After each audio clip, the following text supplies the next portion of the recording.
Bien-aimés frères et sœurs, vous connaîtrez la vérité et la vérité vous affranchira. Ça, c'est pas moi qui le dis, c'est la Bible qui le dit. Mais moi, je vous dis mieux. Vous connaîtrez la vérité historique, notamment celle de vos ancêtres kémites, et vous aurez une vision globale de ce que c'est que la vraie souveraineté politique. J'ajoute, vous reviendrez à la spiritualité africaine ancestrale et vous comprendrez les enjeux de l'indépendance économique. Et pour terminer, vous accepterez votre identité culturelle kémite et vous obtiendrez deux choses. La première, c'est la paix. La seconde, c'est le développement, à une condition. L'unité de toute l'Afrique noire, l'unité de tous les Noirs du monde entier. Otep à tous, bienvenue sur la chaîne des panafricanistes par essence, par conviction et par excellence.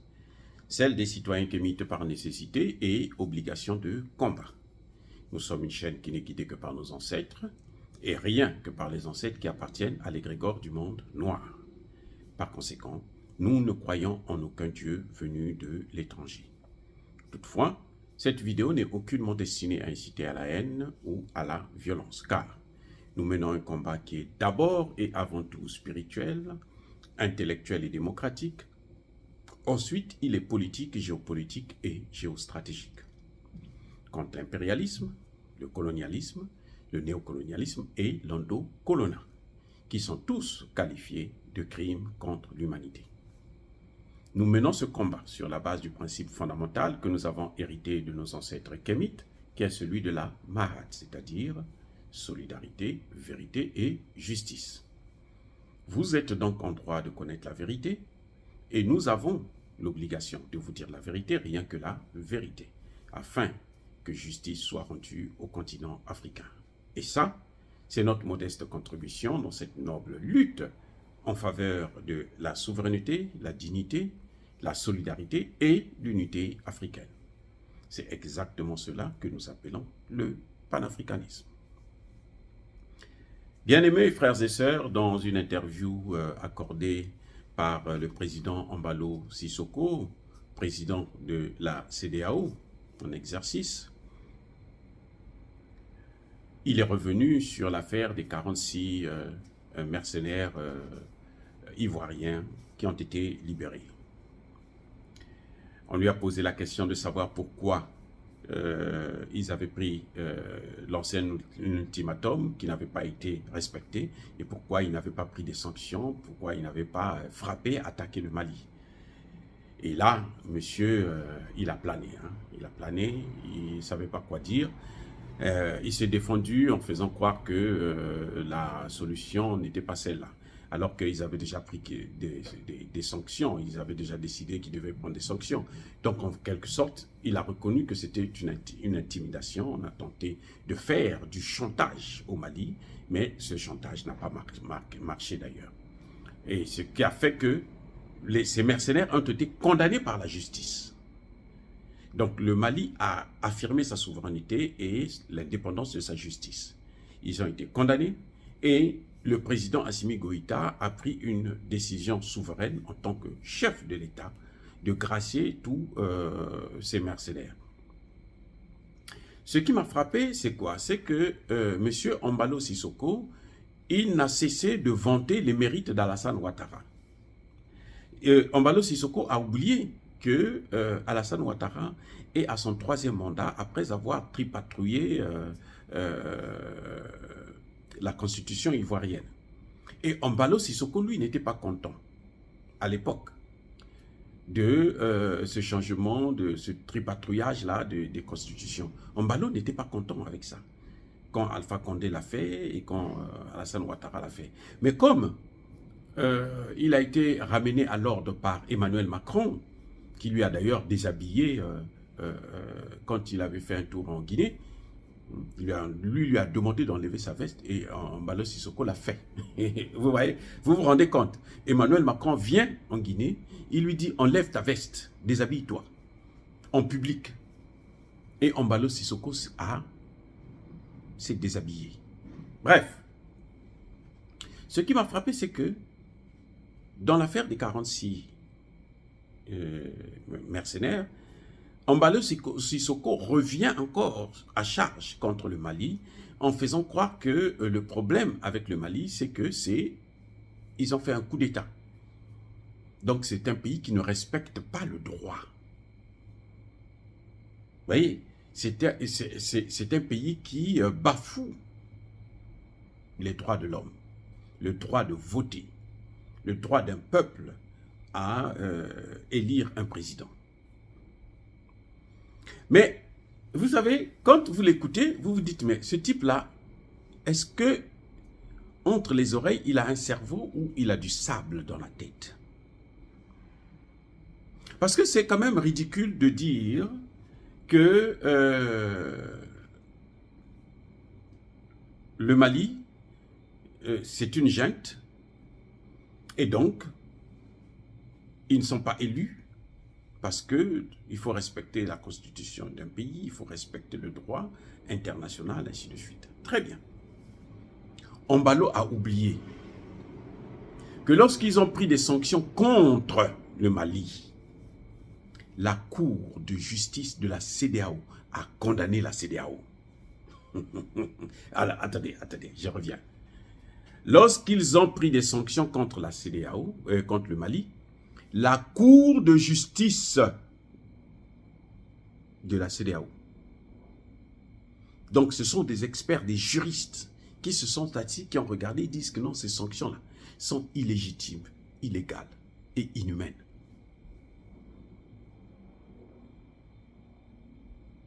Et vous savez ce qu'ils ont fait de cette décision de la Cour de justice de la CEDEAO?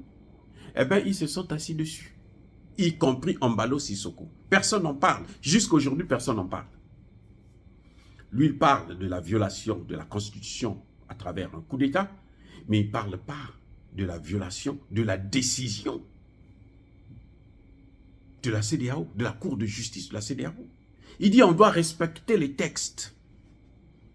Les textes disent qu'il faut sanctionner le Mali et que le Mali a fait un coup d'État, donc il faut qu'on puisse prendre des sanctions. Mais la Cour de justice c'est l'instance en fait, qui doit regarder si les textes sont respectés ou pas. Ce n'est pas Embalo. Embalo n'est pas juriste. Lui, c'est un militaire. Certes, président. Mais la Cour de justice est là justement pour rappeler au président que non, vous savez, il y a un texte qui est là. Vous aussi, vous devrez respecter ce texte. Il n'a pas fait. Donc, Embalo Sissoko lui-même, et Alassane Ouattara l'a dit pour un texte de la Cour de justice de l'Union africaine. Il dit ça concerne l'Union africaine, ça ne concerne pas la Côte d'Ivoire. Ça ne rentre pas ici en Côte d'Ivoire, on n'applique pas ça. Eh oui. Et Embalo Sissoko oublie. Quand il se bat pour qu'on libère 46 mercenaires qui sont rentrés dans un pays avec des fausses identités. C'est-à-dire que le gouvernement, Alassane Ouattara, leur donnait des faux passeports, c'est-à-dire consciemment, parce qu'ils avaient une autre mission. Pourquoi cacher? Si c'est les Nations Unies, vous les envoyez, ils viennent avec des passeports normaux, ils viennent avec des faux passeports. Il y en a qui étaient des électriciens, des plombiers, des chauffeurs, des cuisiniers, des étudiants, des commerçants, des ceci, de cela. Embalo Sissoko ne regarde pas ces choses-là. Je me plains de cette journaliste qui l'a interviewé, qui n'est pas rentré, qui n'a pas posé les bonnes questions. Vous voyez, ils sont toujours complaisants. Quand ils arrivent face à ces gens-là, ils deviennent complaisants. Je ne sais pas pourquoi, mais bon, c'est pourtant une chaîne que je respecte beaucoup, mais c'est malheureux et c'est malhonnête. Ils font exactement comme font les Occidentaux. Et ce sont les premiers à critiquer les médias mensonges de RFI, France 24. Parce que eux, quand ils sont face à ces gens-là, ils font exactement le même jeu. C'est-à-dire qu'on ne pose pas des questions embarrassantes. On ne pose pas des questions où la personne va réfléchir. On pose des questions qui sont, bon, ben, on veut seulement qu'il puisse parler. On veut entendre sa voix. Mais nous, on n'a pas besoin de sa voix, on s'en fout de sa voix. Nous, on veut qu'il nous explique les choses, comment et pourquoi ils ont pris de telles décisions. La journaliste ne dit pas, mais vous parlez, vous vous plaignez pour les 46 mercenaires. Très bien. Mais en Côte d'Ivoire, là, il y a plus de 300 réfugiés politiques. Ça fait plus de 10 ans. Laurent Gbagbo s'est plaint, il dit, mais attendez, moi je suis sorti de prison. Alors que ces gens-là sont rentrés en prison à cause de moi. Moi, vous me libérez. Mais pour quelle raison vous les gardez? Des étudiants, des docteurs qui ont terminé, en fin de cycle, qui ont terminé, qui n'ont pas d'emploi. Ils disent, mais l'État, nous sommes à votre disposition, utilisez-nous, on va faire le travail. Que fait Alassane Ouattara? On les condamne. Ça, Embalo Sissoko n'a pas vu ça, le droit là. Lui, le droit qu'il a vu, c'est le droit que les Français ont vu, comme par hasard, au Mali, qui ne respecte pas la Constitution, qui a viré, qui a fait un coup d'État pour éloigner du pouvoir des hommes qui faisaient exactement ce que la France leur demandait de faire, c'est-à-dire sacrifier le Mali et le peuple malien. Ça, c'est un problème. Et c'est qu'encore plus malhonnête. C'est-à-dire que là, j'ai trouvé ce président, mais alors, c'est vraiment un faux rien. Je suis désolé d'être si dur et peut-être même insolent. C'est un faux rien. Il dit, je salue la décision d'Alassane Ouattara de régler ce problème par la négociation. Il dit, je salue la libération. Il ne dit pas que je salue le Mali. Même s'il ne veut pas parler d'Assimi Goïta, mais il pouvait au moins dire, je salue le Mali, qui a pris la décision de libérer, parce que Assimi Goïta représente le Mali. Il salue Alassane Ouattara, il salue les mercenaires qui sont libérés, et il ne salue pas celui qui a pris la décision de les gracier. Vous voyez un peu à quel point ce type est ignoble, il est dégoûtant. Vraiment, alors, c'est dégoûtant. C'est trop malhonnête pour un président d'un pays et de surcroît d'une institution comme la CEDEAO. C'est trop malhonnête. Ça fait pitié. Quand vous voyez ça, ça vous donne la chair de poule. Vous avez envie de pleurer. Je salue Alassane Ouattara. Je salue la libération. Donc, je salue les mercenaires qui ont été libérés. Mais je ne salue pas le Mali. Je ne salue pas Assimi Goïta, qui a gracié, qui a pris sur lui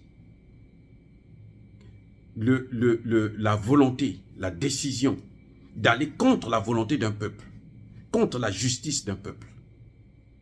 On les a condamnés, ils n'ont même pas purgé une journée 2 jours de prison. Allez, moi je les gracie, je les libère, allez-y chez vous. Vous voyez, j'ai trouvé ça, c'était excessif, c'est trop pour Embalo Sissoko de se comporter comme ça. Et là, vous sentez la haine. C'est la haine qu'il a contre le Mali, contre Assimi Goïta, parce que Assimi Goïta a fait face à son maître. Parce que Assimi Goïta a tenu, s'est opposé à son maître.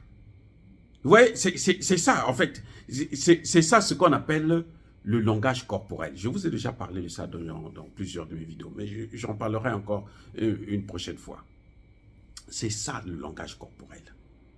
C'est-à-dire que son corps ne répond pas, il n'est pas capable de sortir cette haine-là qu'il a vis-à-vis d'Assimi Goïta. Et c'est pour ça que le lendemain, il prend la route pour aller au Burkina Faso parce que la ministre au Burkina Faso a été nettoyée. La ministre a été ramenée à l'ordre. On a dit à Macron que non, nous ici c'est la souveraineté. Nous voulons la souveraineté de notre pays. Ibrahim Traoré l'a dit à la ministre de Macron. Nous ici nous voulons la souveraineté. Si vous voulez travailler avec nous dans la souveraineté. Or, la France ne peut pas travailler dans le respect de la souveraineté. Ce n'est pas possible. C'est impossible.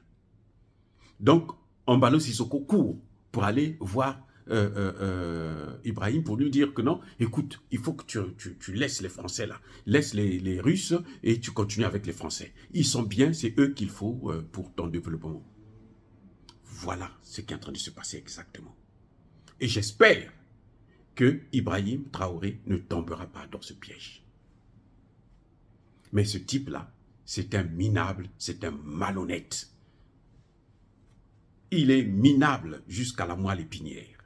Malhonnête comme tout, jamais vu.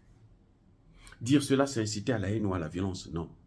Yaba colère V, Yaba lebe. Encore une fois, les gars, soyez bénis, abondamment bénis. Je persiste et je signe. Soyez bénis par le Dieu des Kémites. Mais que tous ceux qui persécutent le continent africain, tous ceux qui le déstabilisent, le pillent, qu'ils soient noirs ou qu'ils soient blancs, nous demandons qu'ils puissent être foudroyés, punis, maudits, neutralisés par le Dieu des Kémites et par nos ancêtres angélisés. Vive l'Afrique éternelle. Je dis et j'assume.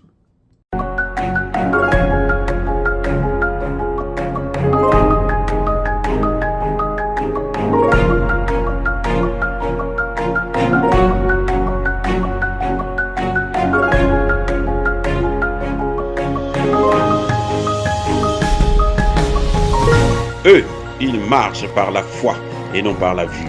Mais moi, je vous conseille vivement de marcher par la connaissance scientifique et historique, notamment celle de nos ancêtres kémites, par les 5 sens et par l'intelligence. À vous, Apia.